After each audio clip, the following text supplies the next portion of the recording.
Okay. Now it's recording. And see, now I Now it's gotta recording. now it's recording, and now I do my intro. Oh, wait a minute. Did you forget what button to press? No, it's this one. Media is not allowed for free users. Please upgrade. What? Oh, somebody hasn't paid. No, Oh. dude, I always pay. I didn't do Anyways, anything. whatever. No we're intro. here. Yeah, we're here.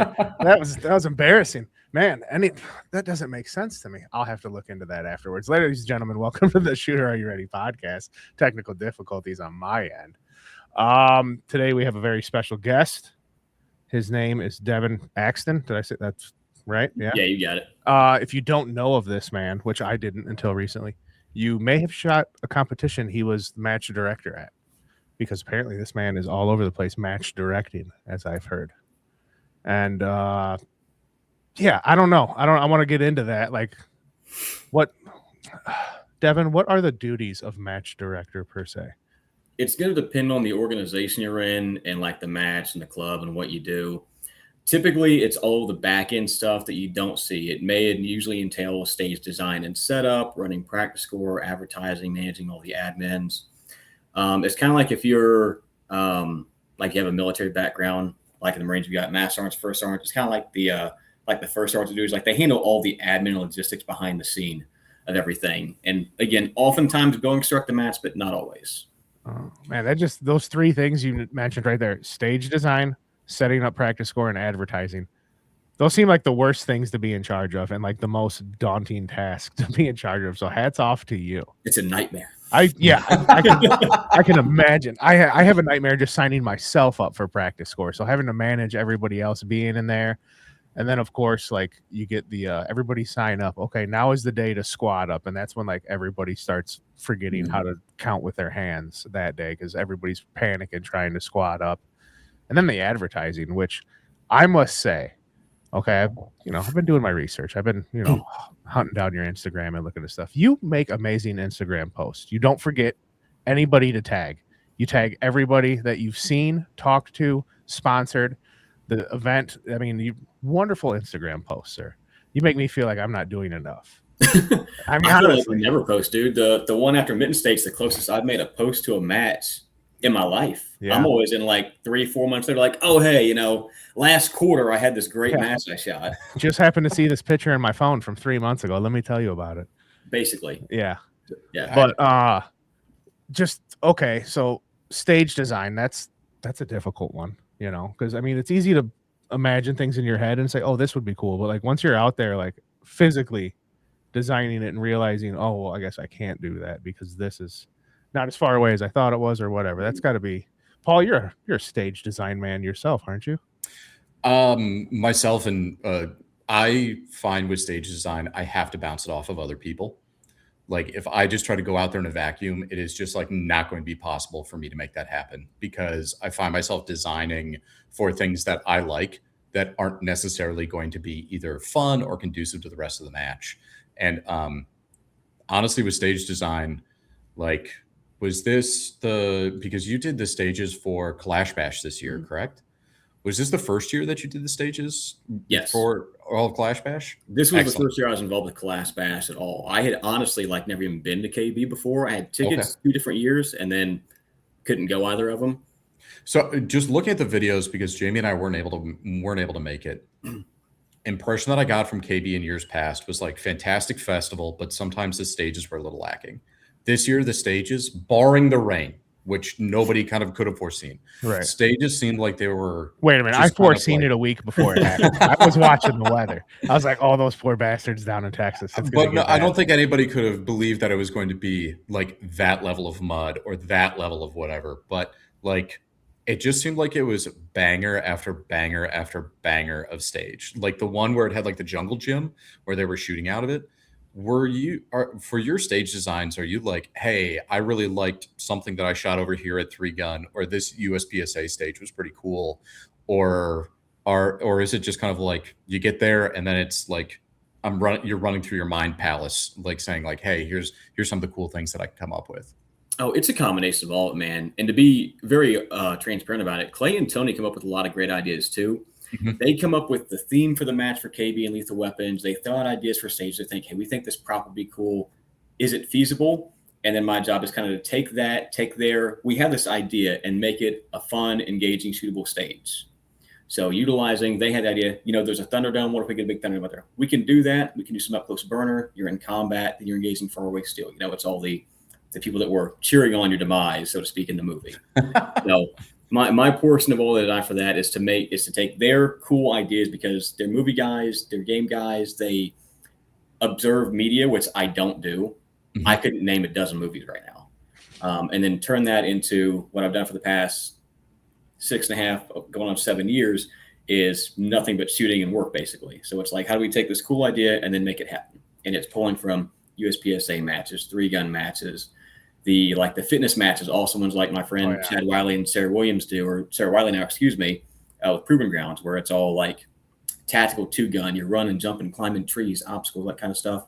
And then try to turn all that into what I think would be fun and viable in, one, the landscape you're presented with, which varies range by range, and 2, the crowd that you're dealing with, because you need to weigh in the amount of shooters you have, the general level of expertise of those shooters, what they're shooting, the weather, how many hours of daylight do you have, and just try to combine all that into the best possible end result. I think that's a great point that we kind of talk about amongst ourselves and also on here a lot, is like, sometimes you go to matches and it is, everybody's just like one of those stallion types where it's like they've shot hundreds of matches, they're out shooting USPSA on the weekends, and then other matches you go to, and it's like, this is the one match that these guys are going to shoot all year. Mm-hmm. And trying to design to not like the common denominator, but like, who are the people that are going to be coming to this? Because if you ask for like I've found like a lot of retreating with a rifle, where they're really having to like drag it like behind them. Like that, I feel like just sets them up for not success, maybe not like a DQ, but it's going to be like, we're going to have to use a different part of your brain than you've probably ever used before. Yeah. Mm-hmm. But getting back to the match directing being kind of, I'll call it like a thankless job. Huh. Like it's challenging enough to just like put on an event, but then to also like have the safety aspect of it and a lot of things that are riding on you. Why choose to go this route rather than just kind of being the phenomenal shooter that we've seen you to be? Like, why kind of like step up into that next promotion? Kind of everywhere you go, there's always something you feel like you liked or didn't like, or you think you can improve upon, or that you like the direction a club or a series of matches is going, but you wish you could put your spin on it. Yep. Or make it just a generally better experience for people. And that's kind of what I want. Shooting's basically my only hobby outside of work. I wouldn't call work a hobby, but it's what absorbs 90% of my time. Mm-hmm. And the biggest thing I like about shooting isn't necessarily like I get to pull triggers or I get to hear that little ting on so far away. It's all the people that I've met and all the friends that I've made. Like in the AK Masters specifically, like I go to AK Masters, right? Which is right down the road for me. It's like 5 hours for me. But close enough. There 5 times. 90% of my friends in the shooting community are right there, and I get to go see them, at least once a year at a big major match. And if I can make a match that they all want to come to, that's a better experience for them. They feel like they get their money out of it. I get to see all my friends again. They get to come see another good match. I try to build in elements that they may not see at other places, or I'm not a guy that sleeps a lot. So if I can put a couple more hours in a range to give them a better experience, I want to, I respect a man who says, I don't call my job my hobby, but it's 90% of my life and I don't sleep a lot. I am 100% there with you, my friend. I am. If I tell people to call me, if I don't answer, I'm usually at work. If I'm not at work, I'm probably out of town shooting somewhere. No, and pretty that's much about it. Yeah. I'll probably answer the call either way and just say, hey, let me give you a ring back. Yeah, right. Like I'll answer my work phone literally at 9, 10, 12 o'clock at night if someone calls me. I'm awake. It's fine. Yeah. I don't sleep. That's Jamie's life. We'll be on here, and I swear, like there was, and this probably wasn't real, but there was at one point in time, he's looking down at his phone. He's like, my phone's gonna ring, and then I just hear in the background like a little money, like for the ringtone of job calling in. But I'm not that way. I turn my phone off when I'm out of the office. I can't, dude. They call me whenever they want. But anyways. Like Paul said, the match directing, I don't think it's a thankless job. I think it's a job most people don't even think of to thank you. Like most people are just like, they just built these stages real quick, and here we are having fun. Like nobody, like you said, you're the wizard. What the hell's his name? Oz, the man behind the curtain, making everything happen. Like nobody thinks of that. And like I said, I did my somewhat due diligence of asking about you before we had you on here, and I called Clay, and he was like, dude, he's like, I do not think KB would have kept going if it wasn't for Devin. He's like, that guy was running around with his mud boots on. It was pouring rain. He's making sure everybody's okay. He's setting shit up on stages to make sure people can keep shooting. He was, every time I seen him, he was just running in between stages, just taking care of something else. And I was like, this guy's awesome. This guy's a doer. That's what I'm talking about. So hats off to you for making sure that, Kalash Bash kept going this year, because your name was the one that Clay kept bringing up. So, dude, I don't think it would have happened if we didn't have him. So my next question is, how does one get involved into saying, I want to be a match director? Call me if you need something. Like, is this just something like one day you just woke up like, I could do better than that? Like, honestly, I mean, let's be honest. I'm not naming names. I'm not naming events, but we've all been, if you've shot, as much as I have, which isn't much, and I'm sure it's more, you've all been to at least one event where you're like, I probably could have done a little bit better than these guys did. I think we've all been to something like that. Oh, yeah. No, it just came with shooting a lot, and then that turned into ROing a lot, because match fees are expensive, and ROs typically don't pay to shoot. And then you make friends and connections in the industry, and that all kind of comes back to Carolina Shooting Group Proving Grounds. Again, my very good friends, Chad Wiley and Sarah Wiley, that own Proving Grounds Carolina Shooting Group. I would RO all their matches, and that turned into, hey, can you be in charge of one or two of these, because it's late at night and we're trying to rest. We've been up for 3 days. We've all been out here building. Like, I got you, sure. Which turned into, we could all probably just do this all the time. Yeah, right. So here we are. And I don't want to jump topic back. I do want to go back to KB though. They keep bringing up my name.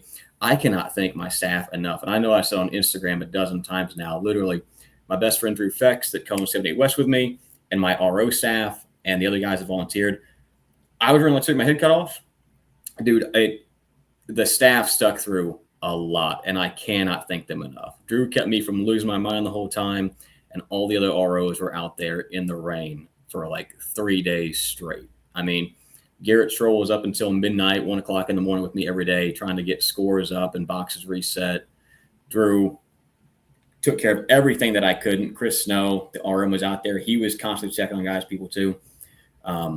We had ROs out there that were like, I mean, it was Lee Pyle and Gary Ham were in like waist deep water for 3 days. And I said, guys, if you don't want to do this, you don't have to do this. I said, no, shooters want to shoot, because all those guys that came out are just like me and just want guys to have the best time they can. And I respect many of the ROs. I mean, I don't know any of them personally that you named, but there's something to be said about an RO who is willing to stand there in a downpour because people paid to shoot. I mean, there's certain, we got to call this. It's, my shirt's getting wet. Like, no, are you kidding me? No, people traveled far and wide and paid good money. So like, I always shake a RO's hand after a stage. Now at first, I was just like, this guy's doing it because he wants to. But like, those guys put up with a lot of shit. And I don't think a lot of ROs get enough credit for like just either standing in the downpour all day, listening to people bitch at them all day, or standing under the hot sun all day, just so that you can go shoot your little gun and have a good time, and make sure your score is correct. And then they listen to you bitch because, oh, that was a FTN. No, it wasn't. And they got to listen to you bitch about that. And it was, and it was. But like, hats off to them, man. I mean, they put up with a lot, and, tip of the hat to the ROs, any ROs listening and or watching, much respect, because I don't know if I have the patience to do it. I am not a patient man. I mean, I'd probably do it every now and then, but like, just because I know there's groups of ROs that are like, we're ROs. Like, I see them in this state. I've seen them at this other competition in this state. Like, they travel as much as I do to, like you said, to shoot these things, but they also RO because there's, a small benefit to being an ROs. You don't have to pay match fees most of the time. And so that works out for them. And that's just like, I didn't realize that until a few years into shooting. Like, wait a minute, I seen that guy somewhere and it wasn't in this state. Like, oh my God, they travel around and do all this too. That's insane. So hats off to them. A lot of it really is just love for the game though. And like everywhere I RO'd, like I could have got my match fees. It's not a big deal, but you get to see all your friends again and you get to see them for longer, and you get to go help the sport and help it grow and make sure that if you're a competent shooter and competent on timer and tablet with rule book and everything, make sure everyone has a fun, fair, equitable match, which at a certain point in your shooting career is what becomes like the most important thing to you, or at least to me, of like everyone here paid their match fee, everyone gets treated with the same amount of respect, everyone's time is equally valuable as everybody else's. And it's like picking up the responsibility, like, hey, I want to make sure at least I can control this part of this and make sure that's the way it's run. And guys like that, and I like that. I think that that's huge, especially just from like a shooter standpoint of like having like, yes, you are, a lot of these matches are relying on volunteers, but there's a certain level of professionalism that comes around with this volunteering. Right. And like, even if it is like your, local Tuesday night IDPA or whatever it is, but still having that, candor, frankly, that is, that comes along with it, where it's like, hey, we're all kind of here. We could be, out crushing tacos and margaritas, Taco Tuesday, of course. Oh yeah. But like, we're choosing to be here, and like, we want this to be as good a time as possible for everybody. And in a lot of cases, like, these matches, the number of ROs and volunteers that are required to just like open the gates is way more than what people are expecting. It's not just like, oh, like there's the 2 guys that are out there per stage, or 1 guy that's out on the stage and then 1 guy moving with the squad. Yeah. It's like 40 or 50 people that are doing the food, that are doing, like, they might be in the metal shop on the range because the steel, we went into the range and the range said that this steel was great, and then you're looking at it and it's Swiss cheese, and they're like, hey, we're trying to hodgepodge some things together so that we don't have to throw out a stage. Like, there's just a practice score alone. We could put on a seminar when it comes to practice score. I don't get it. For like, it kind of dominated the match industry now for a while as being like the tool to use. But it is so flippin' hard sometimes to just get it to do what you need it to do, or sync up everything. And a lot of these ranges, you're out in the middle of fucking nowhere. And it's just like, all right, looks like we got to drive into the local motel so that we can find, Wi-Fi, so that we can upload all of the scores and actually get things out there for people. It's all the behind the scenes stuff that I think people don't see, where it's all of those volunteers that are coming together to really put on that short weekend in time for people to take part in. Run into the local McDonald's just to get Wi-Fi. Many such cases. Dude. Yeah. It's like we got a Starlink just in case. Oh, man. yeah. I got one of the little portables. I do like the little deactivated roaming plan. It's Yeah. like $5 a month or something. But when you need it, dude, you just instantly activate it and you've got it. That's anywhere awesome. you want. I've been kicking around the idea of doing something like that for just like having with me just in case, even if it's not a match that I'm working or ROing, but it's just like, hey, here you go, guys. Like, let's just try this a little bit. I mean, we're shooting at some ranges, Jamie and I, where there's not even power. Like, you're just kind of like wandering out into a field, and then they have bays and walls set up, and it's like, okay, here we go. And still somehow scores come out like that night, or like that Sunday afternoon when it's time for the awards ceremony. I was at the Forgotten Weapons Moons Out. I worked that this past year. Super cool match. Les that runs it, great guy. We'll go back. Would love to staff again. We had, me and a couple other guys were like down in a bowl in the woods of nowhere, and we're out there all day for like 2 days plus everything else. There's no signal in this, like, not the range, in the county, right? So there's one Starlink up at the head shed where everyone's running scores and all that. And then I had mine on like a chopped up fence post down there, and me and everyone that came around had internet that night, so we could actually touch in and be like, hey, we haven't talked all day to our loved ones, but here's a message real quick. Nice. I'm okay. It's convenient. Oh yeah. There's whenever I kind of like first start dating somebody, it's kind of like, okay, how soon do I tell them like what this is? And then it's just like, hey, there are going to be some times where I'm going to be gone for a weekend, and we might not talk for like 48 hours. Yeah. It's not because I hate you, or it's not because anything like that. It's just like, I'm rolling around in a mud pit, and trust me, it's only guys there. Like, it is exclusively dudes. So like, please don't worry that anything nefarious is going on, but like I will talk to you on Sunday, and you don't want to come. Cairo, Michigan, there's fuck all that's going on in this town. Nothing. Yeah, there's nothing here. That's the best part too. Is usually half of these, 3/4 of these competitions that we go to are usually you have to like do some hard investigative journalism like the week before you go. Like, okay, where can we eat? Okay, well, like where are we gonna go afterwards? And then it's like, okay, how bad is this hotel I'm really staying at? And dude, I swear, okay, I'm gonna tap into some Mitten State mayhem here. For the past 2 years, we've stayed at the same dive hotel. I'm not even gonna name it, but it's not the best. It's whatever. And then the week of, they called me at 6 a.m. on a Tuesday, and I'm like supposed to have the room Friday, and they're like, we don't have a room for you. I'm like, what? And they're like, yeah, we don't have your room. I was like, yeah, no, I booked this room like 2 months ago. And they're like, yep, no, we don't have it. We don't have a room for you. Sorry. And I was like, what are we doing here? And I was like, okay. So then, like, in this half a horse town, I'm freaking out at 6 a.m. on the internet trying to find a different hotel. I find one. But like when me and my buddy Jeff pulled up to this hotel, I didn't even think this place was open. Like the sign, there was like 2 different signs merged into one. It said, I didn't even know what the hell it said. It just looked broke down. And I was like, man, somebody better be in this office. There was. They told me about the complimentary breakfast, which was the 2 brown spotted bananas and the old cereal on the table. I'm like, no, thank you. I'll go to McDonald's. But as soon as we got in that room, I jumped on the bed, and it felt like I jumped on a coffee or a kitchen table. It was like the hardest bed I've ever had in my life. And I was like, oh my goodness. My buddy just, I like a firm bed. I was like, yeah, I like a firm bed too, man. I was like, I might as well be on the floor. This is terrible. And so like I got no sleep the night before. I was waking up like every 45 minutes just in agony on sleeping on this ridiculous bed. But that's the price you pay if you want to go shoot on the weekends with your buddies.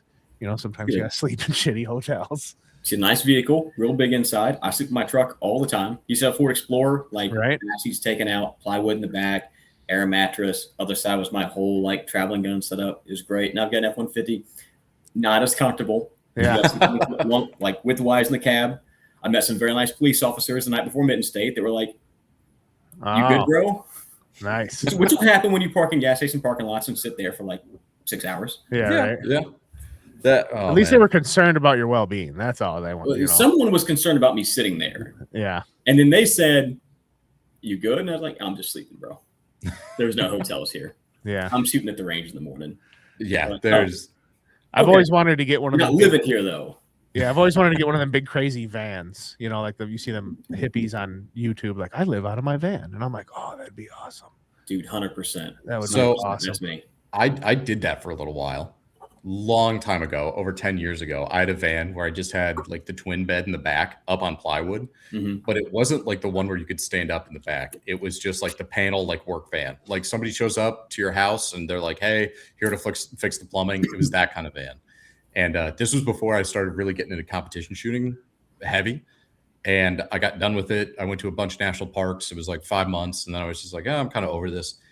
And now every time I go to a match, I was like, man, I really wish that I had that thing still, because it would have saved me staying in, this whatever no-tell motel that's out here. Dude, yeah, my buddy, be nice. Thomas Wu that owns Appalachian Syndicate, they have him or his buddy they have like an actual box truck. Nice. It's not something you can just roll around town in and post up in, but like they'll take it to the running guns and everything, and it's a no-joke box truck with like bunk beds in the back of it. Oh yeah, that's sick. That's a really, really good idea. There's a guy in my town who's got like a remade school bus, and it's like all blacked out, tinted windows, solar panels on the top, AC unit in the back window, and I'm just like, oh man, that guy's doing it. Like, I mean, it looks like he legit lives in that thing. I mean, it's nice. It's not like he spray painted an old school bus. Like, he took care of it. It's very well done. Got some sweet tires on it. And I'm like, man, if I won the lottery, that's what Jamie. You'll see me pulling up in the competitions in that thing. All right, a little bit of a hack here. I used to go to music festivals all the time when I was in my early 20s, and it was before you could rent a vehicle, because I think you got to be like 25 or something like that. So U-Haul will rent to like anybody. Yeah. So we would rent the U-Haul box trucks, which you can get a massive one of those, like where they have air brakes. And I was kind of surprised you didn't need to have like a CDL or like some proof of like you're a competent adult in order to rent one of these. Nah, And man. we would get one of those, and then we would string up hammocks in the back of it, like when we got there, in between like the eye bolts. And then it was just like, okay, cool. This is kind of like where you need to sleep at. And then we would pull into the campsite with that, and then that's pretty much all we needed. And that was back when U-Hauls were dirt cheap. I think they're a little bit more expensive now. Everything is. Yeah, but if you've got like a couple of buddies and it's just like, we're gonna go like kind of park someplace, and we can't like rent a vehicle or something. It's like that is a dirt cheap way to do it. Future holds. I don't know what the hell. I'm looking at what I wrote down, and I don't know what the hell this question is. I'm just like, what the hell is that supposed to mean? Well, I got one. The sombrero. Oh, Okay. Listen, I saw it and I was like, pro move. You don't really see them that much up north, obviously here, but like it was pretty sunny over the weekend. But it seems like the sombrero's been making, just based off your Instagram, a couple of appearances this year. How's it been going? It's there. It's a hat. That is sombrero number 2 because my first one was destroyed after Class Bass. Makes sense. Yeah. Probably not a good They get rough wet on weather. the forehead, because it's braided natural fabric. So you got to wear something underneath it. So I've got like my convenience store owner hat on, then my sombrero, and then this hat goes on top. We got a rep run and gun. nice. See, okay. I was talking to Show. All right. No, hold on. Because I said, Devin? He's like, I just know of him. I'm like, yeah, me too. And he's like, ask him why he changes his hat at every stage. I'm like, at every stage or every competition? He's like, I swear at Mitten State, he had a different hat on in every stage he ran. I was like, I don't think so, Show. And he's like, I swear he changed. I was like, you tell me this guy's running around with 6 different hats? And he was like, I swear he changed his hat at every stage I seen him on. I was like, I don't think so, Show. And then I was digging in pictures. I was like, he had a sombrero and a baseball hat. I was like, calm down. I was like, there's no way this dude's running around with 6 different hats. Like, Devin, you're up. Hold on, I gotta change my hat. I mean, My buddy Nolan, me, Drew, Nolan, my girlfriend, we all went from North Carolina down to AK Masters, right? Have you ever been to south of the border or heard of south of the border? the restaurant. Kind of. There's a restaurant there. It's a whole this is like probably 70s, 80s tourist trap. There's an off-road park. There's a hotel. There's fireworks stores. There's the Mexico shop. There's the Myrtle Beach shop, but it's nowhere near the ocean. Right. They got restaurants. It's huge. It's a massive complex. I don't know how they're still open because it doesn't get the crowd used to, but they've got the hat shop, right? So we all got fun hats. If you find pictures from Masters, you can go to my Instagram and look at them. Like, I've got the sombrero. Drew's got on pirate tricorn with dreadlocks. Nice. Nolan actually bought like 6 different hats. He had a king's crown, a tiny hat, his bucket hat. I think he wore my sombrero. He wore my girlfriend's feather headdress at one point. Literally every stage, he did have a different hat. Oh yeah, there we go. This place has everything. It's got everything, sharks. dude. It's also a legit tourist trap, huh? Kind of some retro bikes in here too. The Mexico Shop West. Oh, they even have Mexico Shop East. Oh, they've got 2 different shops, all from Mexico. This place they have like acres and acres of land of nothing but shops. Wow. The Sombrero Tower and Arcade. This might be wow. if you're traveling through. Was this South Carolina? Yeah, it's right on the border of North Carolina, South Carolina, about halfway through the state. Oh man, that's a detour. So I pass it every time I go to Clinton House or Sawmill or something.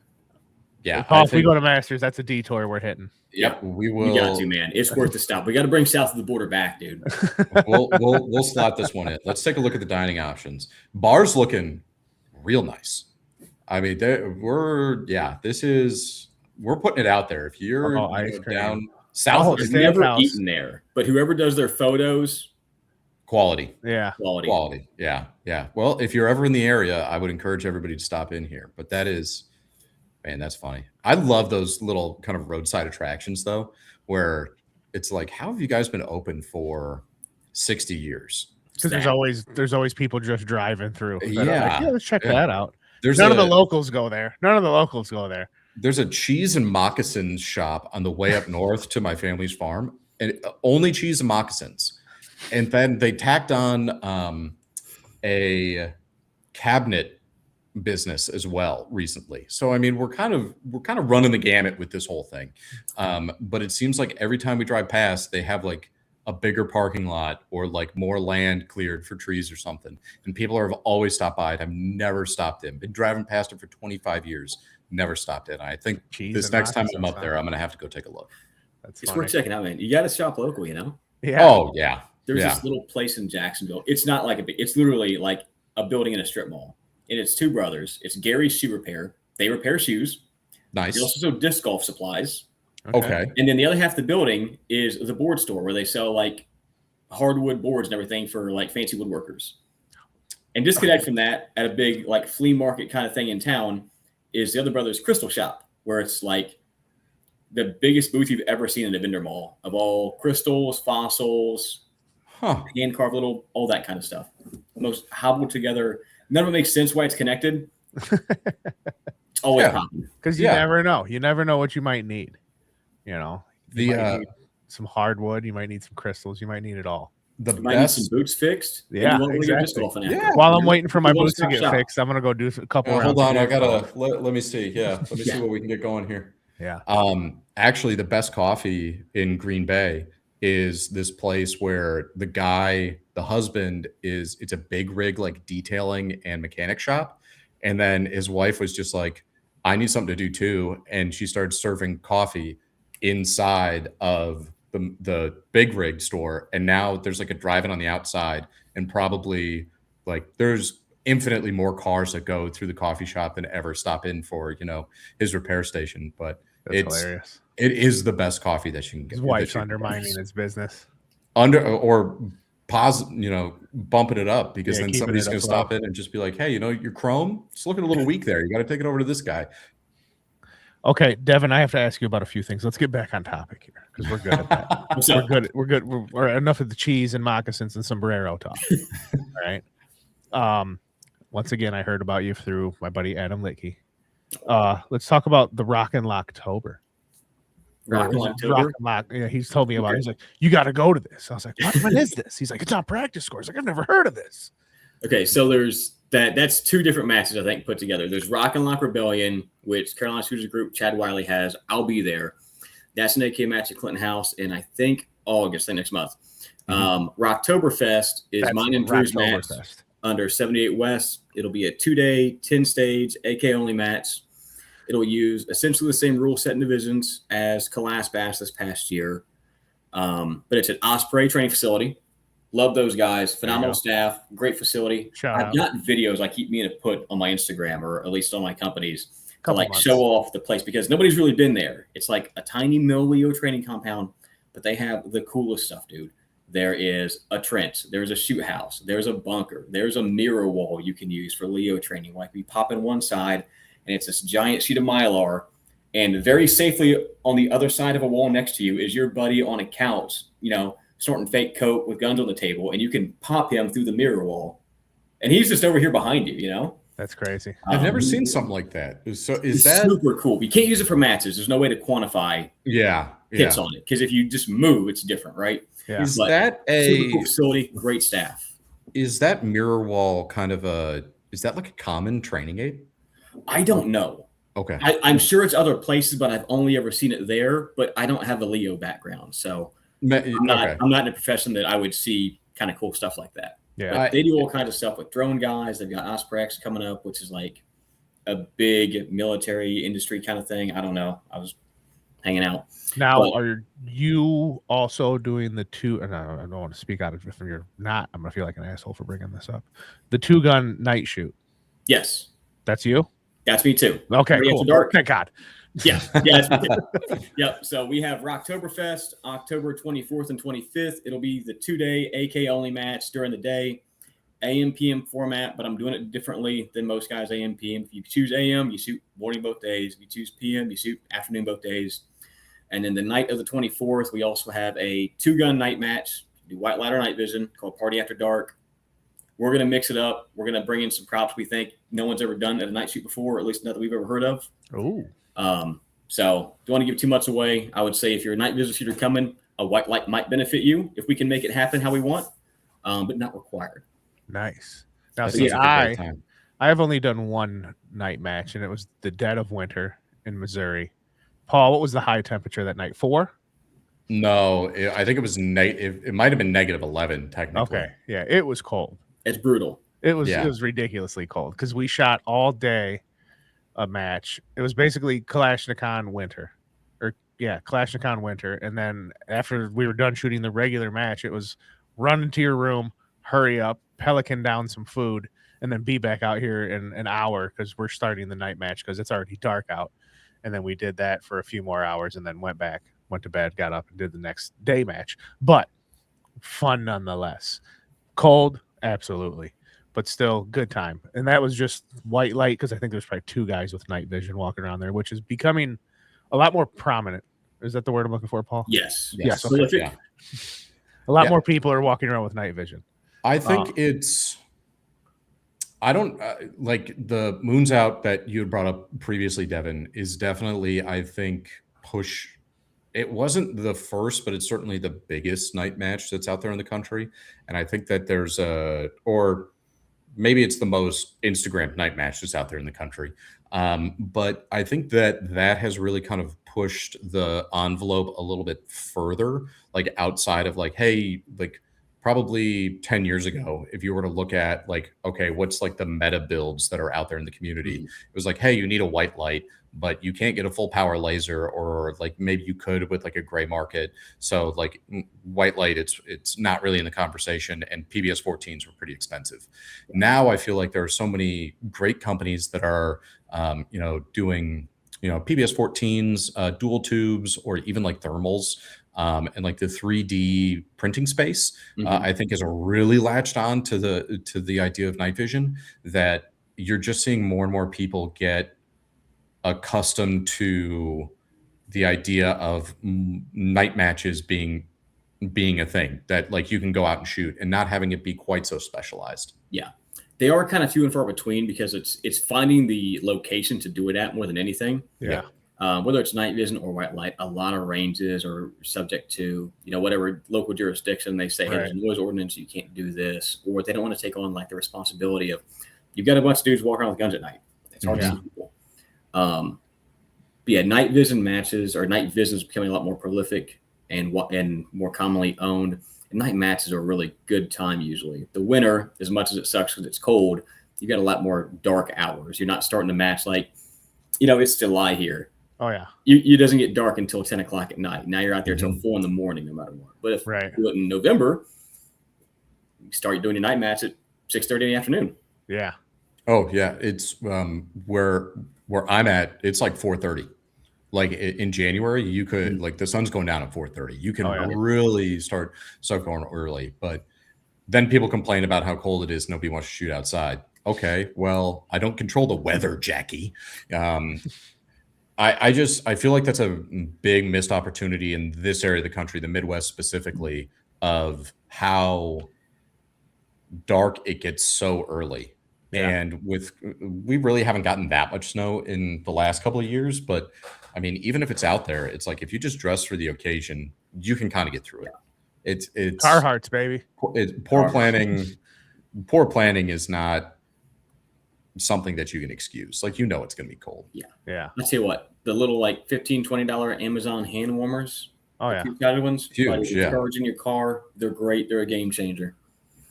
Like I think I overplanned because everybody's seen what chaos K-Bash was this year with the rain. Oh, and so like K-Con was what, the next week, 2 weeks later, something like that. Yeah, it was quick. But like they're calling for rain. I was like, oh no. I bought new waterproof shoes. I bought waterproof socks. I bought all types of tarps. I bought all types of waterproof and like just rain resistant shit. And I think it rained for 20 minutes at the first morning we were there, and that was it. Yeah, and it just missed it a little bit. Thank God I bought all this stuff to use for nothing. But you got it, it just goes in the back of the truck. You see what Nolan figured out. He went to the store before KB, or maybe after the first night of it, because he was out there. He was the RO on PCC Stage 1. Little pack of clear ponchos, cheap, chintziest little thinnest plastic you can get for like $2, or a 10-back for like $4. Yeah. You wrap it around a tablet. It doesn't interfere at all. It stays dry. Dude, I went out. I bought probably 60, 80 of those things. Threw 2 in every RO's bucket for each RO. And it was great. They worked out.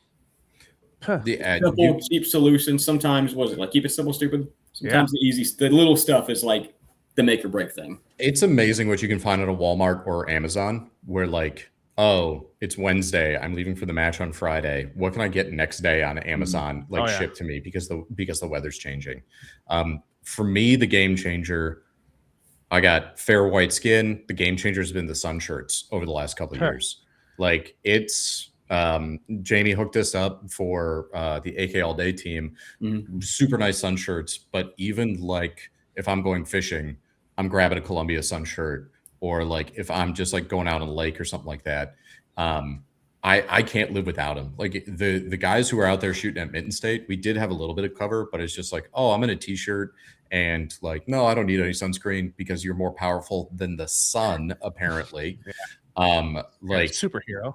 Like the old-fashioned way from the sunlight. Not from the screen, right? But I just feel like there's so many great cheap options to keep yourself protected from whatever it is that's out there, that like coming up with an excuse to being like, oh, like the little like Vortex neoprene covers that go over your like LPVO. Those are like $8 and you can get them at any Cabela's and they come in like 3 different sizes. Like there's just so many great options out there for gear. You know what was amazing? I actually had a range officer, I think Chad at the end. I had like about 3-4 people ask me about them sun shirts because like the ones we were wearing are dark green. Yeah. And everybody's like, aren't you guys hot in those things? I was like, actually, no. And they're like, I'd be cooking. And then I was like, well, no, because you're wearing a t-shirt. So like your arms are cooking. The back of your neck is cooking right now. I was like, I've been wearing this all day and it's actually pretty nice. And they're like, I got to get one of those. I was like, yeah, man. I was like, t-shirts are out. I was like, this is like, if you're staying in the sun all day, this is the way to do it. Even like at work now, they're like starting to provide high vis sun shirts. And I'm like, it's about time. Because, I'm used to wearing thick, crazy button-ups that are just killing people. Not seriously, but it's hot. But yeah, sun shirts. If you don't have a sun shirt, is what I'm trying to say. Like, get one, because that's the new meta for shooting competition is sun shirts. So one thing I always got to ask, why AKs and AK matches? There are tons of great matches that are out there. You obviously shoot a lot of guns, but it seems my questions. It seems like a lot of guys who did like 3-gun or hey, I shoot a lot of ARs. They're kind of like, I don't want to deal with AKs. AK guys are super weird, which I'm not arguing that. It's the best part. Yeah, I honestly think that's part of it. I think a lot of people now, like there was the great divide. A couple years back, AK and AR people like, they didn't talk, didn't do anything. But then like a lot of people are like, man, these AK competitions look pretty cool, and they all look like they're having a great time. So I think there's like a merging, like especially Mitten State. Like Mitten State, for sure, they register as AKs, but like for the first 24 hours, fill it up with as many AKs as possible. Okay, we have X amount of spots left. Whoever else wants to show up, and I guarantee all those guys in the Freedom division, the AR division, have a great time with the AK people, and they're like, maybe I should get one of these awesome rifles. If they didn't have a great time, they wouldn't come back. Exactly. But yeah, no, AKs are fun. The AK people are fun. The best part of the AK shooting matches is the people that are there, and that there's always some kind of gimmick worked into a stage, which I like to keep alive too. Having guys do something that's a little funky, or a prop you never see, or a theme to a stage. It just makes it a little more exciting and fun than, if I want to go shoot a handgun at 15 yards, I can go to any USPSA match in the country 5 days a week. Yeah. Right. If I want to shoot this silly old gun that got imported back in the 80s and be competitive with it with a bunch of guys that are wearing costumes of old militaria, from 9 different countries across 4 decades, you got to go AK match for that. And they're all there to have a great time. Oh, yeah. Yeah, I started out exclusively shooting AK matches, and it wasn't until recently that I've kind of branched out a little bit more. And I felt weird kind of at like the first, like, oh, this is a primary like AR match, or this is like a, like a USPSA major or something like that. Because I'm like, where's the dude that's wearing a wool overcoat in 90-degree heat with a Mosin Yeah. who can run that thing like a motherfucker? Or like, where are the guys where they're like literally in the trucks with like their guns just like taken apart, and they're like, oh my gosh, look at this front sight block, look at how it's different over here, and all that. It felt like there was like lacking a little bit of the community that's out there. I also have found that AK guys typically, while a little bit more esoteric in their knowledge, I think are a little bit more apt to help a little bit, because it's not like, hey, jumping in and helping, it's not really going to ruin your match. But there are some matches I've been to where it's just like, hey, I can't, it's going to throw off like my thought process or my stage planning or something. Yeah. So I think that that's another really interesting thing to see. But one match that I saw that you went to here, new one out kind of on the AK circuit, the Comrade Cup down in Florida. Yes. Saw some coverage of that. Looked like a great time. What kind of thoughts are you thinking there? Will you be back is probably the biggest one. If I can make it to it, I'll go back. Yeah. Awesome. You see a lot of the AK guys there, a lot of community. It was new. There was a lot of new faces I saw. There were some great characters there. I met Osama bin Laden. He was chill. Oh. Shout out. How's he he was handing out business cards. No big deal. Just doing a little recruiting. Yeah, it was the gentleman that ran its first match. So I did what I could to assist and everything. I think he's got great feedback for next year. He's already planning another one. Nice. If it can happen, and if I can make it, I'll go back. Yeah. I would love to try to make it to. It's just okay. Hold on. I'm going to do the full circuit one year. Yeah, dude. All the AK matches, but I've been buying lottery tickets just so that I can do that. You know, I'm not gonna lie. I only have so much vacation and so many miles I'm willing to put on the old F-150. You know, I've rented cars here and there, but let's talk about something. I'm gonna bring this up because you're a match director. Okay, you have, I don't know, like the big 3 AK competitions, 4 or 5, whatever. You know, you got Masters, there's K-Bash, there's KCON should be coming back. Hopefully, I'm not spoiling any news, but there's whispers of things going on. But there's just like, and it always seems like, all right, this one is this weekend, 2 weekends is this one, 2 weekends later is this one. Yeah. And it's like, I said this to Matt, you know, the ex-pioneer. Well, he still is the pioneer, but the guy who used to run KCON was at Mitten State. And I told him, I said, all these guys need to get together in a dark, dingy, old warehouse with their valets. Everybody pulls up in their own Mercedes, and they all sit around a table, cold, you know, wearing their jackets, and they discuss this to where it works out for everybody else in the country, to where there's ample time in between these. Because there's so many where I'm like, oh, I want to go to this. And somebody's like, oh, did you hear about this one? I'm like, yeah, man, that's the following week. Like, I can't take off and go to Texas and then 2 weeks late, you know, a week later show up here, and then a week later show up here. I just wish that they would all get together and befriend everybody who runs these. I mean, granted, most of it's up to the ranges that they set these places up at. I mean, 100% it's up to the ranges of, you can have this date, you know, but like, it would just be ideal is what I'm trying to say.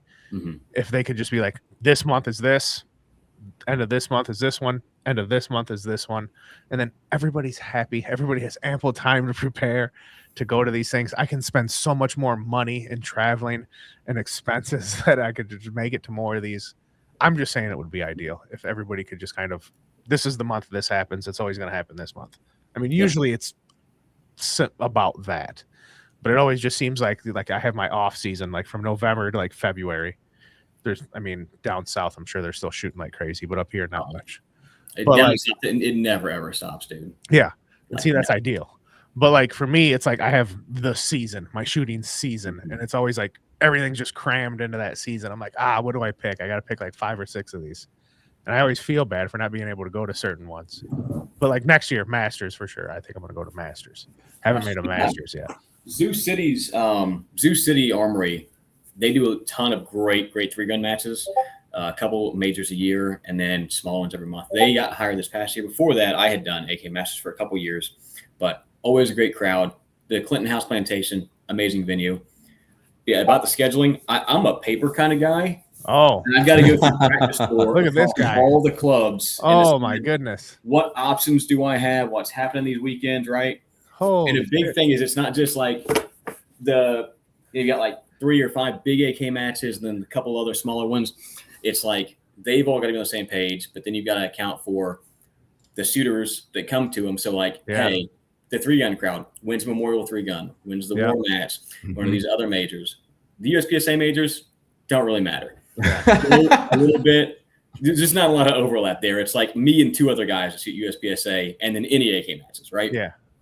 Now, see, aside from the shooters always have it, it's the group of unsung heroes again, the ROs, who go from match to match to match, that I think would also benefit, because I'm sure there's times where they're like, oh, we thought we had X amount of ROs, but now we only have this many. We need a handful more here and more here. So everybody needs to get along. We had that at Calaspas this past year. I brought a lot of guys in, some very good friends of mine from literally across the country. Some of them all the way from like North Carolina that flew out just to work K-Bass, just to give me a hand basically and find out what it's about. They had never heard of it, some of them. But Texas 3-gun was the same weekend. Yeah, exactly. We had it booked. They had it booked. They couldn't overlap because some else with the range. NRA was right after. So a lot of the would have been returning ROs were at Texas 3-gun because they're all lots of 3-gun shooters. Then like you said, the range schedules, for Rocktoberfest. It's 2 weeks after Lethal Weapons this year. That's the weekend we had available to work with in our area. That wasn't going to be getting too cold or interfering with another like friend of ours mats, because then we're going to compete for ROs, and I don't want that. I don't want to not go support their mats and vice versa. So what we're trying to, I think there needs to be more ranges available. That'd be great. More ranges, more That's ROs. the dream. That's the dream right there. Step up, do your duty, become an RO, and be good at it. And if your grandparents have a huge piece of property that you're looking to inherit, turn it into a range. This should be for everybody. We need more ranges and more ROs. I feel like I've gone to some pretty quality ranges, and that they just don't put on matches because they're like, we don't want to deal with whoever is coming in here. Or there's a lot of from the outside. At least for me, in my experience where I'm at with my range, there's still some defudding to be done within this country. And I am just now starting to get this range I'm at locally unfudded, to the point to where they like allowed me and Paul to put on a couple just rifle matches last year where I was fighting them for a year to do this. We're not going to have 20 guys running around shooting rifles. I was like, no, you're not. It's going to be one guy at a time. I was like, calm down. And I had to like show them clips of videos like, this is what I'm talking about. And they're like, well, who's going to want to do that? I was like, you would be amazed who would sign up and come do these things. If you build it, they will come. People want to come shoot their guns, believe me. And they're like, well, nobody's going to come out here. Like, yes, they will. And then I filled them up both times, and they were kind of amazed that people showed up to this. And now they're doing their own thing. They're doing IDPA, which I'm like, whatever, people still shoot. Whatever. I'm going to be the weird guy now, and I decided I'm going to start PCCing that thing. I am. Un-IDPA thing you possibly do. Yeah, that's going there and participating, but still giving them a middle finger. What you got to do is you got to start PCC from concealment, right? So like trench coat, MP5. Yep. Straight, I don't know if that's legal in that, but it should be, because straight Columbine outfit. It's defensive pistol.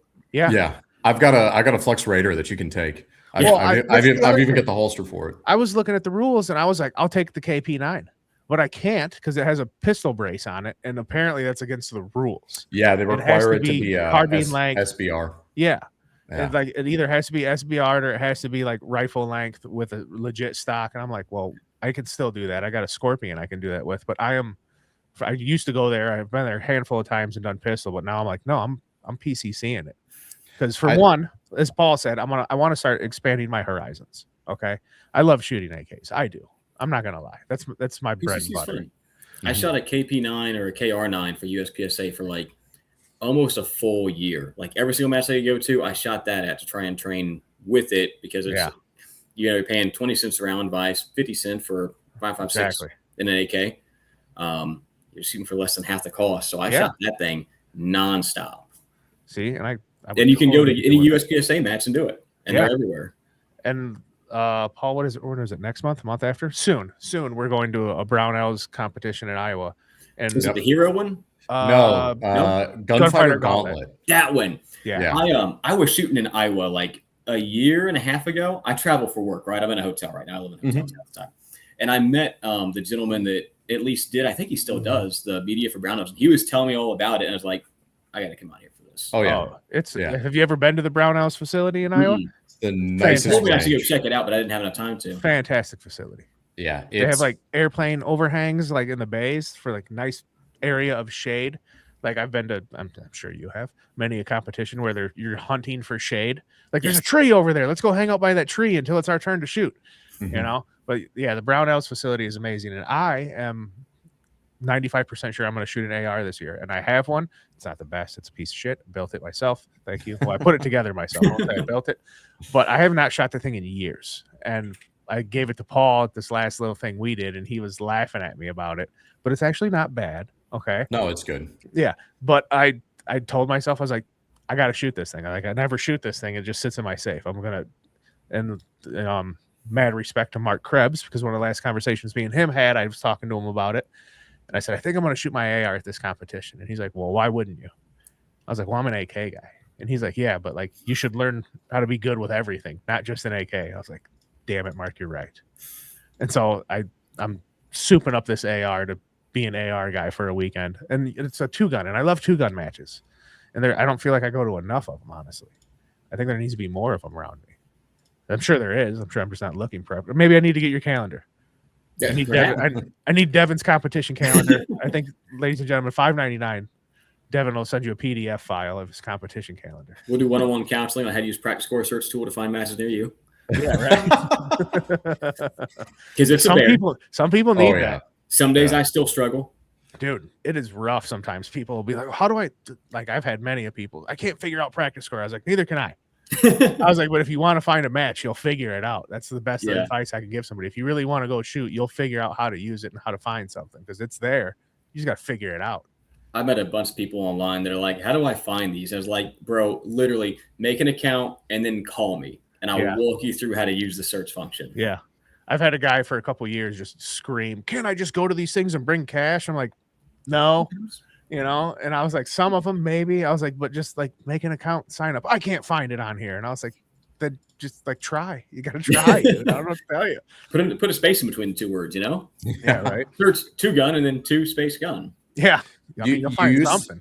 You used to be able to wildcard it, like if you were searching a SQL database, so you could put like a star command and then just start typing, and then it would like work through. But I don't know if they've been able to, if you're still able to do that on the new one. But one thing, I've been scrolling through your Instagram here a little bit, Devin. You seem to be what I would call like a student of weapon craft. Like I don't see the same rifle show up very often. Oh, is that on purpose, or is it just kind of like a trick of the Instagram that it seems like you're shooting a really wide variety and diverse group of probably it looks like I do shoot a bunch of different guns, because I feel like I've got an AK for every division and all the different matches, and I've had a bunch of different AR uppers and like one lower I've used for all of them. Mm-hmm. It just depends on the match and what I'm shooting and what sounds fun that week. Obviously, AK matches, I started shooting iron sights because I wanted to. It's fun shooting irons. I also compete against all of my friends. I compete against a couple of them, not all of them. Shoot iron sights. With ARs, I'll probably shoot a short one if it's like a proving grounds match, or I've got to run, you know, a quarter mile and do all this crazy stuff. And I don't want my big long suppressed 18-inch gun. Mm-hmm. I do DMR style matches, 3-gun matches. I don't really shoot 3-gun. I shoot a lot of 2-gun at 3-gun matches. Yeah. AKs. Yeah. I've only ever had like maybe 6 different handguns in my life. Oh, that's my curse. I don't have many. It's like I've got, hang on, I could probably count 1, 2. Glock. Yep. Hang on. Glock. Well, everybody starts with their first Glock. Just back up 47 because they got rid of Gen 5, and I'm like, I'm just go buy another one real quick. Yeah. Yep. 19. Smart. So there's 3.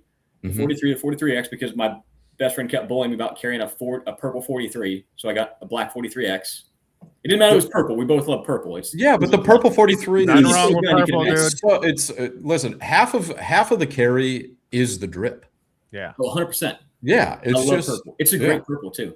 I love purple. I've had a 1911, I've had an LCP2, I had the Springfield XD and a 320. Okay. Nice. So I have one of those. I've had 11 handguns, but I've only ever shot like 3 of them really.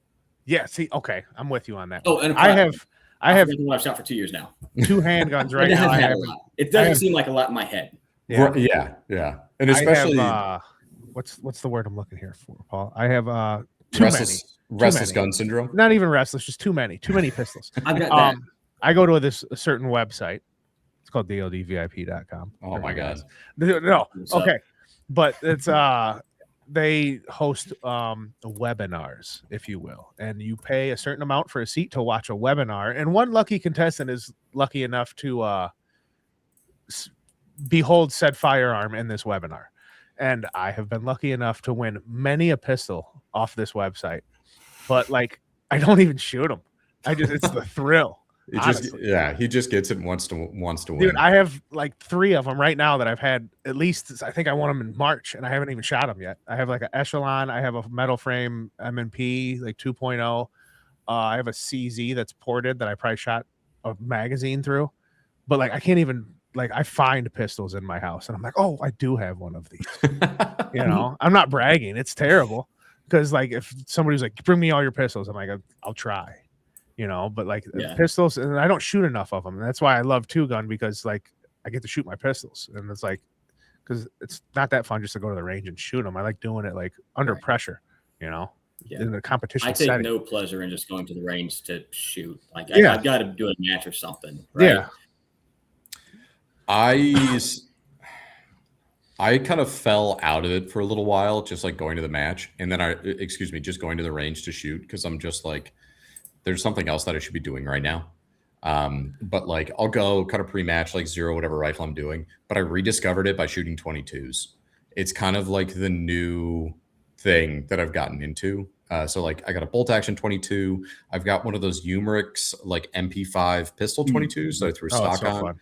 And that thing is absolutely, I shot 1,000 rounds of 22 in a day on accident, and it cost you $5 because it was so much fun, and I've got a suppressor for it, and I can hand it to anyone.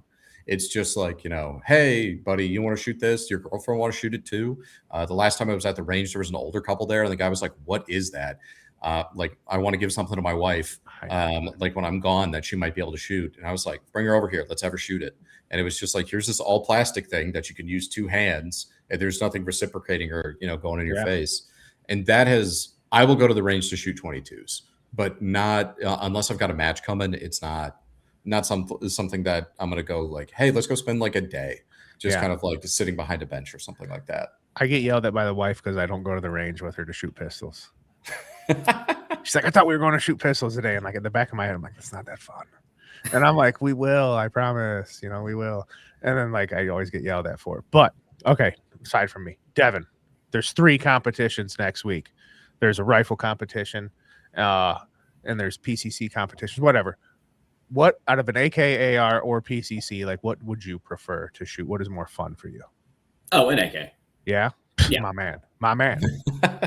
The funnest part about shooting AK at a not AK match is kind of whooping up on people that don't shoot AKs. Yeah. Because it's like, because if you go through my Instagram, or if you ever looked at like the old ones I had, it's like, what is this?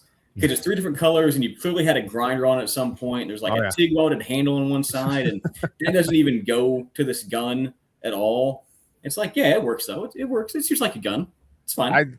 I want to. There's a lot of people I know that like, oh, I have guns. I'm like, oh, you do, and they'll show me like their Glocks and like their AR they have, and I'm like, oh, okay, I know what point of your life you're at right now. Okay, no, for real, because there's like a guy who owns a gun, and then there's a gun guy. Okay, yeah, yep. You know, and so like. I remember like when I first started shooting, I had like, you know, the stupid little 22. I had, you know, a handgun. I had an AR. But I remember when I first won, I would get my Sam 7 from DLDVIP.com. I remember when I first went outside and shot that thing, and I was like, oh, this is way different, and this is so much cooler.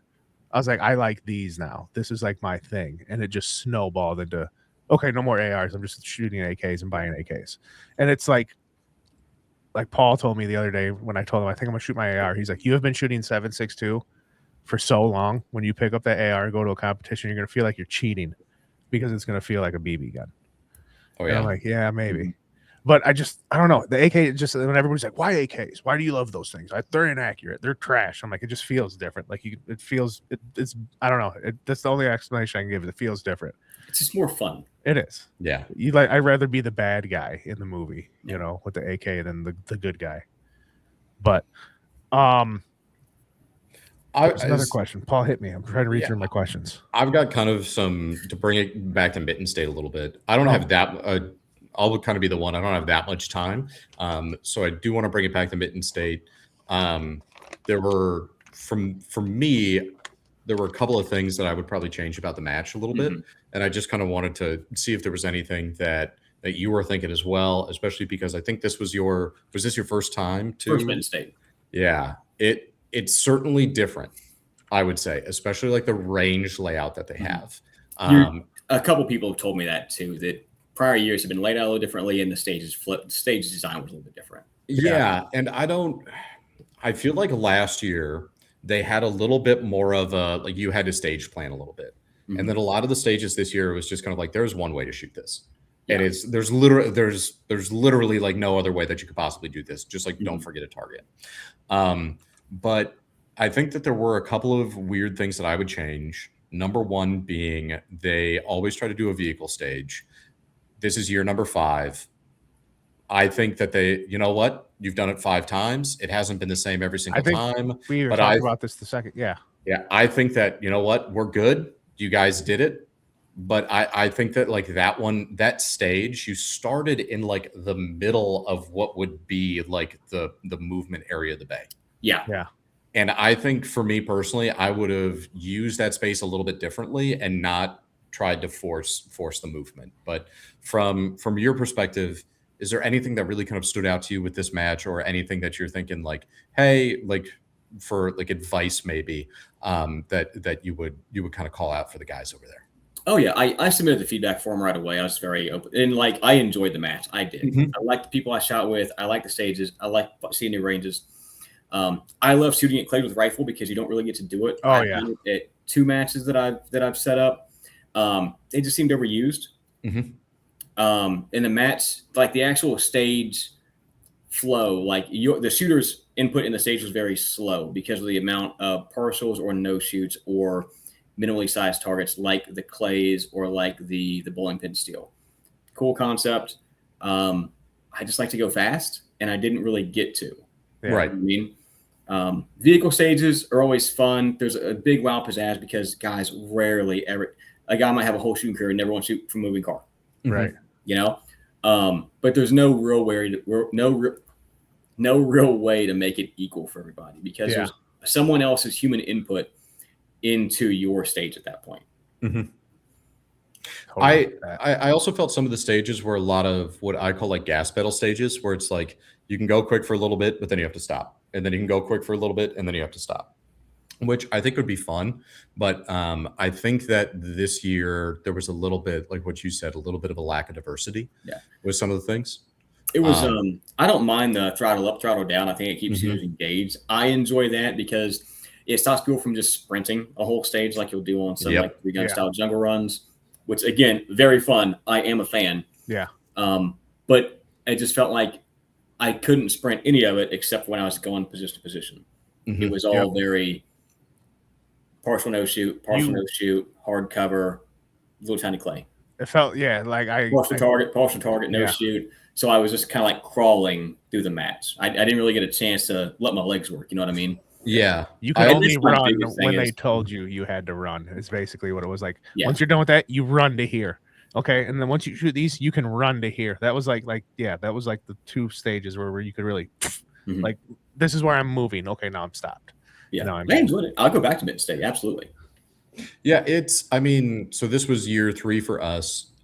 I love that area of the country, like that lower Michigan. I actually am originally from the UP, so I drove up over the Upper Peninsula, Michigan, over the Mackinac Bridge and down.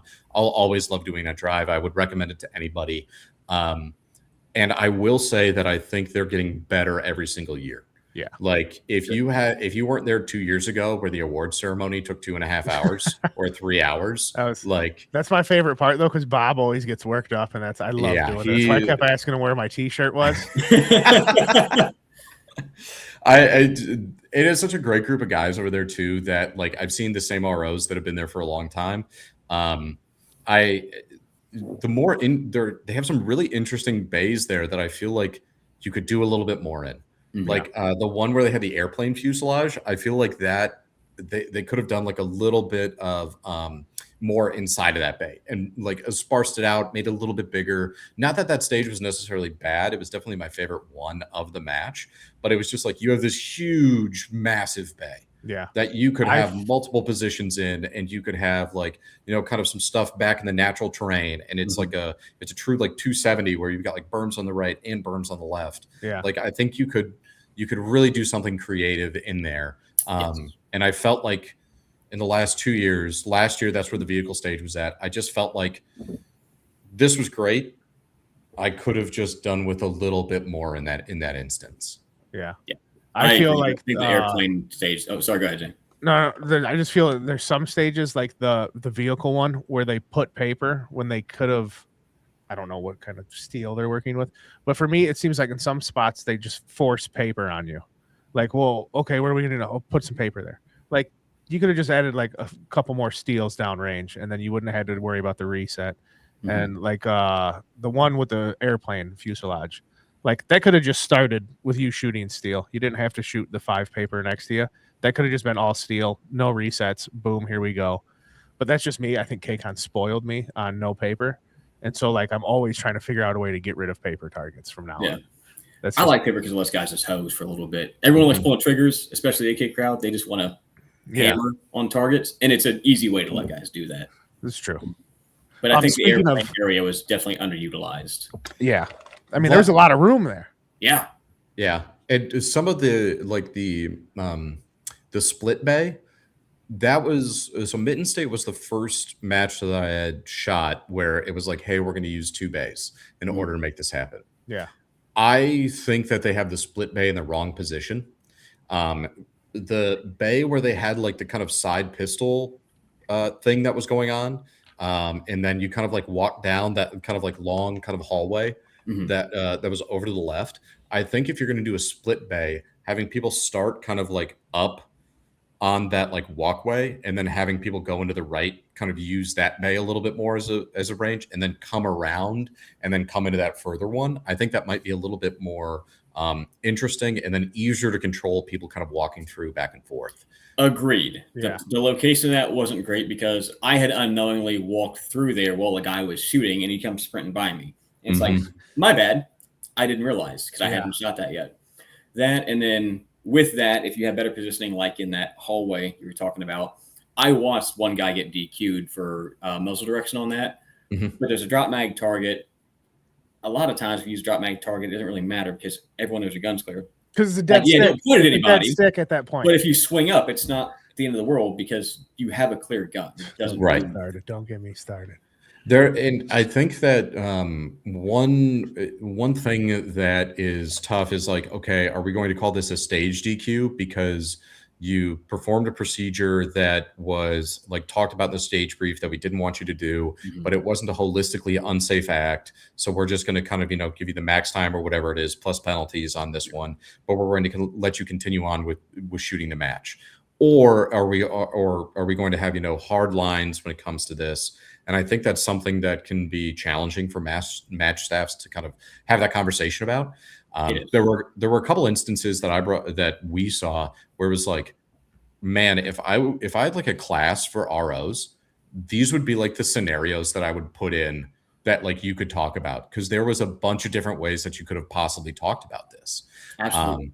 And I provided some feedback as well. But I feel like, hey, you've got a great range that's over there. I think you could utilize it in a different way where then you're not putting people into positions that are challenging or like a 180 trap, or, you know, creating that potential for issues. Right. Yeah, same. And I don't like the phrase 180 trap because it is a responsibility to know like where the muzzle pointed. Yep. Stage 1, shooter like 5, online friend of mine came to shoot with me, DQ'd, 10 rounds into stage 1 because goes to window. There's a clearly visible target to his right, uprange of him. He goes 1, 2. Hey, shooter, stop. but it's right there. It's at a point they expect you to stop and shoot targets. Yeah. Yeah. Yeah. It's like, it's nothing but a barrel. You know what I mean? Yeah. Right. And that really goes into the like the staff shoot, and then like that couple days beforehand where it's like you're trying to solve for all of the edge case scenarios. Yes. One of the match that I helped put on up here, Thunder on the Tundra, we have a lot of bays where they actually have cinder block walls on the side. So we can only be shooting, you know, kind of like downrange, essentially. Like we don't get to put anything off to the side. And that's a big hurdle for us, where it's just like, okay, from here, do you see any hard angles or anything where somebody could potentially push a fault line and try to get out and around this one in order for that to happen, in order to possibly clip the wall? And that was, you know, it's always challenging too, because it's like you want to get different people out here who can see different things. And I think in that instance, because I saw exactly what, like when I was looking around, it was like, oh, I might be able to get that one, but that would be a little bit too far potentially. That kind of goes back to, okay, how much time do you have, and how many different sets of eyes can we have looking through this one? That's a big part of it too. That's just as a total match. Like, again, going back to directing matches, building matches, having somebody else walk it, have a third party on there. You know, I'll always go through it. And if you're designing stages, you've got to think what's not only the best way to shoot the stage, which you may never come up with, because you're looking at every possible wrong, worst way someone could do it. It would be unsafe, or take too long, or make a target appear where you don't want it to.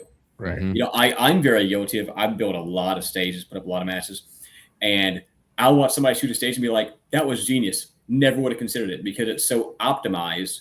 Whereas my brain was stuck in, I need to make it so they can't shoot from here, or can't shoot from there, or you can't see this from here.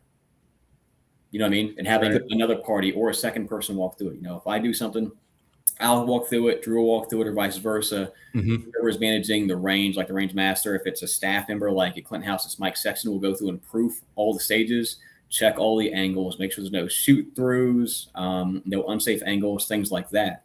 When it could be such a simple fix as put a no shoot there, hang a banner there, put a barrel up, just turn it. Have you ever had it like, I've designed some stages where I'm like, I want this to be something where it's like nothing, you can't just go to like one spot or two spots or three spots and then like see everything.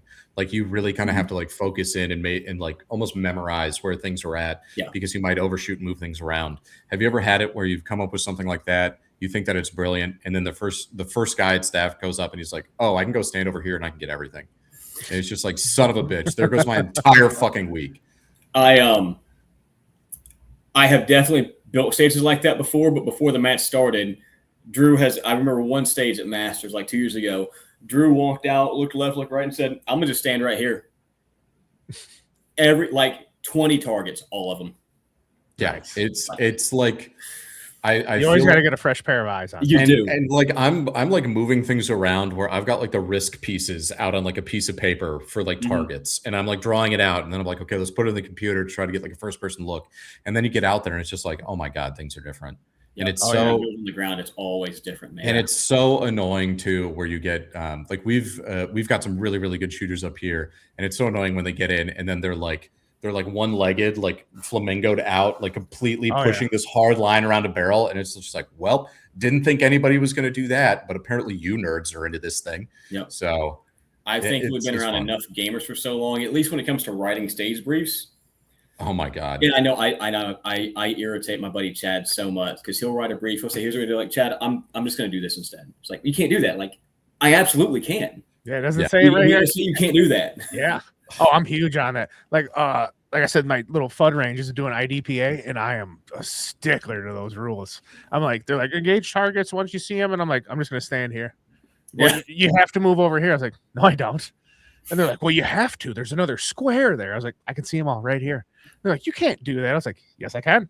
I was like, you better get ready, because there's gonna be a lot more people like me, and they're gonna start doing this. I was like, if you think I'm bad, just wait. Man, there was a reason I dropped out of law school, and then I started shooting competitions, and now I feel like I walk in there and they're like, it doesn't say in the contract that I can't do it. And it's like, motherfucker, you know what? Fine. Go ahead. You ain't wrong, buddy. Okay. Yeah. You know what? You got me on this one. Words mean things. Yeah. While we're somewhat on the edge of talking about Mitten State Mayhem, I have a giveaway. If anybody's still listening to this, which I hope you are and or watching, I have a Mitten State Mayhem bag of goodies. I'm not going to tell you what's in it. Okay. Not telling you what's in it. But if you would like this, if you would like to act like you were at Mitten State Mayhem and you weren't, just email akallday1947@gmail.com and just type in giveaway in the subject line. I'll send this to, actually, I have two of them. Two people will win this bag of goodies from Mitten State Mayhem. Chad gave me extras. I told him I'd give them away on the podcast. Here they are. akallday1947@gmail. Get yourself a bag of goodies from Mitten State Mayhem. That's my nice little plug there. And also, real quick, I have to share a word from my newest sponsor. Paul, you're going to love this. Oh, my gosh. If you were at a competition, yes. Please. If you were at a competition and you feel that your score is unjust, did you feel that you had a no-shoot that you know that you did not shoot, but they're claiming that it's going against your score? Contact my guy at Applebaum and Associates. Is it pulling up? There we go. DQ will represent you. 1-888-DQ Defense for a free consultation. Don't plead alone. He doesn't get paid unless you place.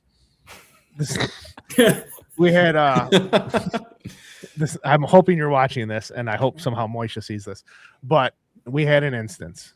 Moisha is my guy. Okay, he's a fantastic shooter, and this man knows the rule books. He knows how to read the rule books, and he knows how to talk about the rule books. Yeah. There was an instance I got yelled at for something. We're not going to dig too deep into it. I got yelled at for something. There was some accusations, some questions going on. Moisha stepped right in. He walked right up to that RO. He's like, absolutely not. This is what happened. Shouldn't have been there. This is, X, Y, and Z. He's not getting in trouble for this. And they're like, well, we think this. He's like, absolutely not.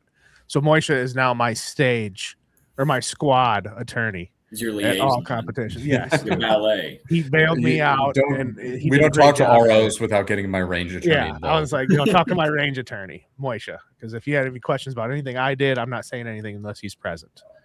But anyways, akallday1947@gmail.com. Get yourself a Mitten State Mayhem fun bag. Can't tell you what's in it, but it's worth winning. Just, send me an email.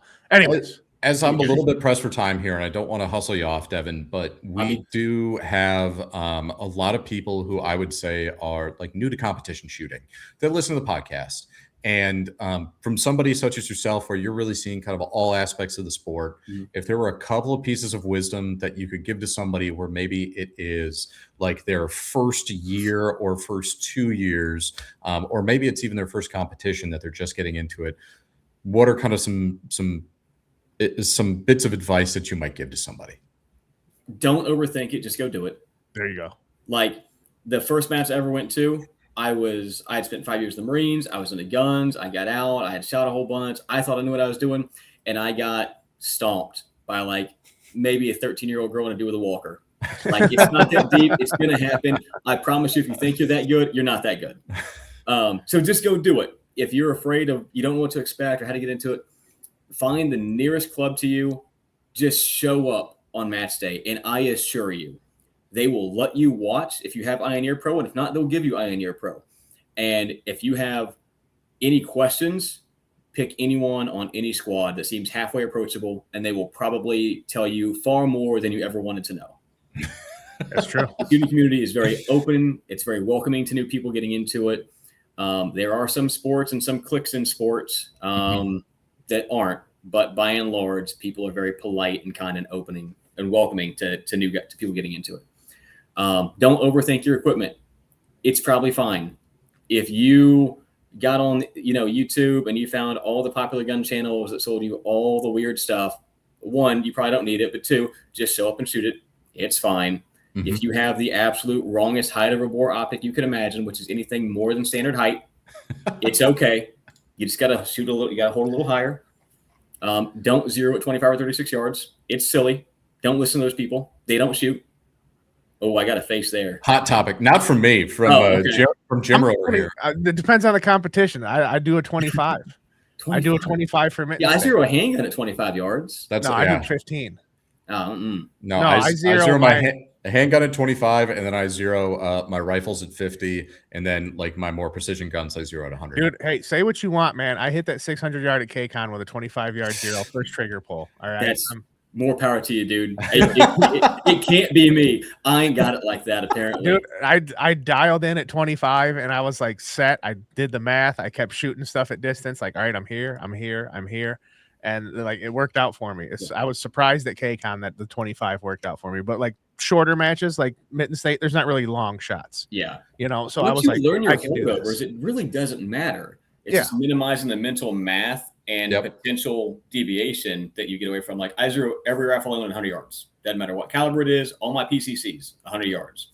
You know, 9mm shoot subsonic. It's 100 yards. Okay. Sort of that, like I'm arcing. Okay. But it's fine. I understand the trajectory of it.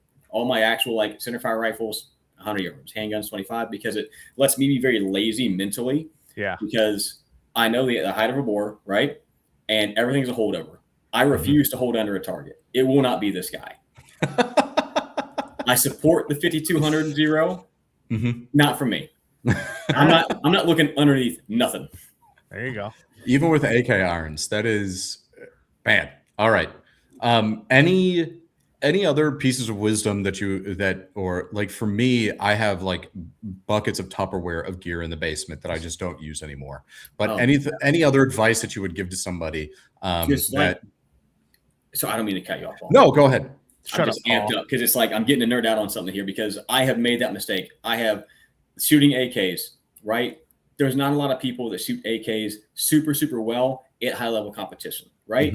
So to figure out what doesn't work, you really can't trust much of what's on the internet because most of the guys don't shoot. There's a couple of guys out there. You guys shoot, I shoot, Clay shoots, Calaspan shoots. And these guys, you know, we all can compete at relatively high levels.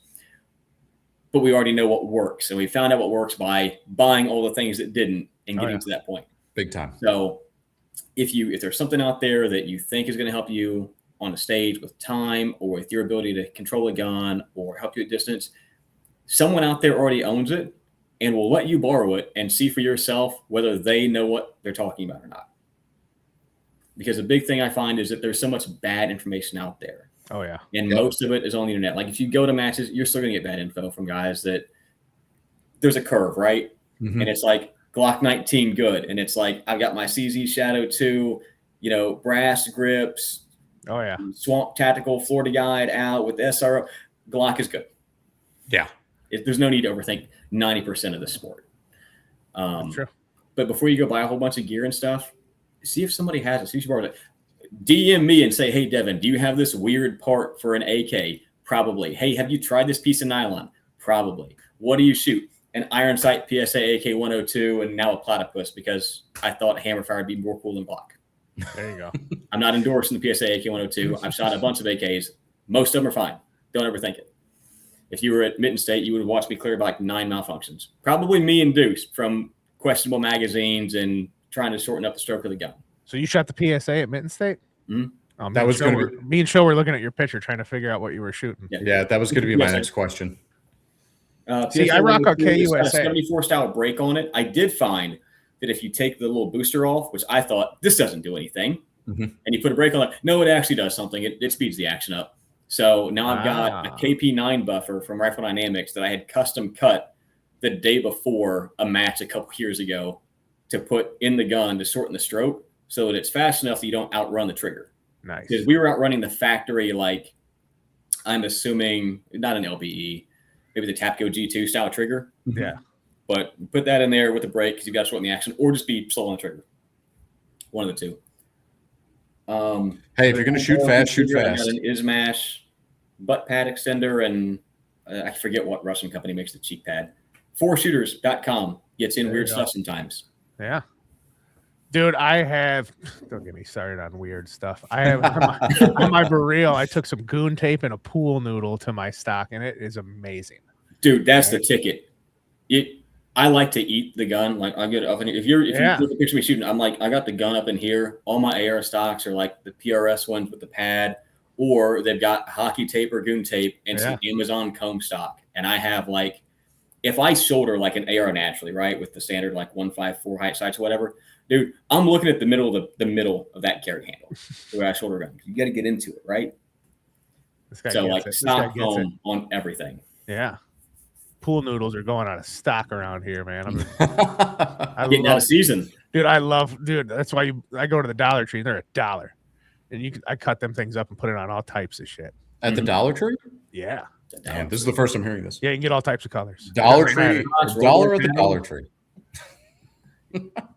Well, hey, I got to run here. Devin, really appreciate you spending the time with us on this Saturday afternoon here. I also do love, if you go to the Mitten State Mayhem, I think it's AK-47 Syndicate. They've got the pictures of all of the winners that are up there, and it looks like we are best friends. So it does. And then there's the other gentleman. It's just I've never met him before. Yeah, we have a very, very sweet photograph together. But we do. I was shown. My parents don't really understand what this is either, but I was shown pictures and I was like, oh, here's all the winners. And if you scroll your way through, it's just like, okay, here's 3 guys and they have their trophies. Here's 3 guys and they have their trophies. And that gets to us and it's like, here's 3 guys that are super happy to be here and very excited, but just very different. So it was a great time both at Mitten State and here. And, really appreciate you taking the time this afternoon. Devin, I hope next time. Oh, I'm sorry. I'm just saying, I hope next time I see you that we're actually shooting a competition that you're behind and running, because it seems like you're doing everything. And my hats off to you for your diligent work and running competitions, because that's got to be a lot of work. I can't even explain how crazy that is, that you're like, yeah, I'll do that. Yeah, I'll do this one. Yeah, I'll do this one. I'm like, this guy's a psycho. I saw this post on Instagram the other day that was like, everything in the world looks different when you realize that the earth is just full of passion projects. Like everything that exists out there is because someone wanted it to bad enough. They put their time and heart and soul behind it. And as much as headache it is running and building matches and trying to get everything off the ground with 78 West and everything. And I would love to see you guys at some matches that I produce. Come to Rocktoberfest. We'd love to have you out there, or Party After Dark, or there's always things next year too. Hint and wink teaser. Maybe something really big. Oh, trying to get the ball rolling on that. Besides just besides the awesome matches that Clay and Tony enable me to work with. Send that to me on your calendar so I know at the beginning of the year when I pick my vacation. Can do. All right, sweet. Yeah, as much as a headache as it is a passion project, and I can't thank the people that enable me to do it, being like my support staff, enough. Like my best friend Drew that owns Co 78 West with me, that's in everything that we're doing forward, and all the guys that RO for me, everyone that helps me, the guys that make graphics for me or work on the back end, every company that's given me a little hand or advice. My projects and products are nothing more than a combination of all the people that want other people to succeed's work going into it. Well, we thank you and everybody behind the scenes, all the grinders, door kickers, ground pounders, and soil eaters out there making these matches happen. We appreciate every one of you. And I also appreciate everybody for watching and or listening to the Shoot Are You Ready podcast. And we thank our guest Devin for taking the time out of his day to hang out with 2 weirdos like Paul and myself. Like, share, subscribe, tell a friend, listen to it, hit up the store, akalday.net, help us pay for my services here so I can show this outro that it's not letting me show, but we appreciate you guys listening. We will see you next time. Thank you very much. I can't stop recording because it's telling me I haven't paid my thing. Here we go. All right, this is the end. Love you. Thank you. Goodbye. Gentlemen, thank you. All right. It's not. We can't find the button. There it is. It's right there. It's over. Rolling.